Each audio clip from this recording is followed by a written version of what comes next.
Hejsa, jeg vil gerne fortælle lidt om ægte kastanje, som vi ser her. Det her flotte træ, det står midt i en park i Nørresundby.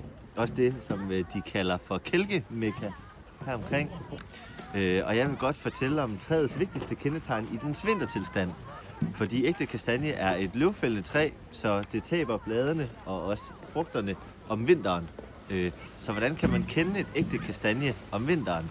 Det kan du blandt andet ved den dybe, længdefurede bark, som man kan se her på træet. Den har de her dybe furer. Ikke nær lige så fude som hestekastanjen, men stadigvæk meget fude.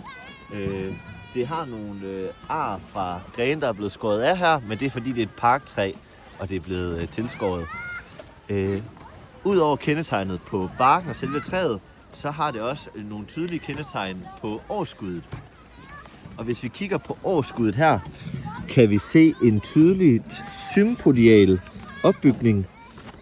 Vi har bladre, der er forholdsvis store og tit lige så brede, som de er høje.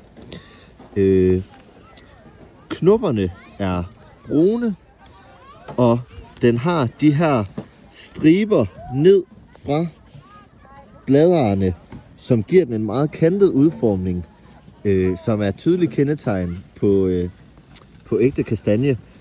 Så når man ser en sådan lidt kantet, lidt sjov gren, så kan man tit se, at det er en ægte kastanje. Derudover så har den også de her hvide korkporer på grenen, som også er et tydeligt kendetegn for kastanjen. Der er ikke mange grene, som har de store bladre og korkporer samtidig. Der kan du altså kende, at det er en ægte kastanje. Den er i bøgefamilien, men er meget speciel og nem at genkende, når man lige ved, hvad man skal kigge efter. Det var det fra mig og min assistent.